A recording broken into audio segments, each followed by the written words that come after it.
ஒரு காலத்துல ஒரு முனிவர் இருந்தாரு. பேர் முருகண்டு முனிவர். அவருக்கும் அவரோட மனைவிக்கும் ரொம்ப வருடங்களா குழந்தை இல்லை. அதனால அவர்கள் கடுமையான தவம் பண்ணி சிவனிடம் வேண்டிக்கிட்டாங்க.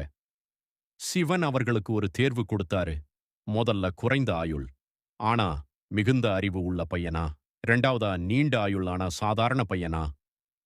இறுதியில் முனிவர் சொன்னாரு, அறிவுள்ள பையன் வேணும். அப்படின்னு பிறந்தவன் தான் மார்க்கண்டேயன். ஆனா அவனுக்கு 16 வயசுதான் அவனுக்கான ஆயுள் காலம் அப்படின்னு சிவன் சொல்றாரு. 16 வயசு நாள். மார்க்கண்டேயன் பெரிய சிவன் பக்தன். அவன் தினமும் சிவனை வழிபட்டான். அவன் 16 வயசு அடையும் போது மரண தேவனான யமன் அவனுடைய உயிரை எடுக்க வந்தார். அந்த நேரத்தில் மார்க்கண்டேயன் பயந்து போகவில்லை. சிவலிங்கத்தை அணைத்து பிடிச்சு ஓம் நமசிவாயன்னு ஜெபம் பண்ணினான். சிறிது நேரத்தில் சிவன் அவதாரம் யமன் பாசக்கயிறு வீசியப்போ அது சிவலிங்கத்தையும் சுற்றியது. அதுக்கப்பின் சிவன் கோபத்துல லிங்கத்திலிருந்து வெளிவந்து அவர் சொல்றாரு, என் பக்தனை எடுக்க தைரியம்னு யமனை அடிச்சார். சிறிது நேரத்திலேயே யமன் அங்கிருந்து விடை பெற்றார். இந்த ரூபம்தான் காலாந்தக சிவன். முடிவு.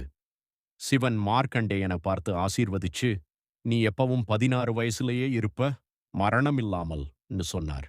அதனால மார்க்கண்டேயன் சிரஞ்சீவியானார்.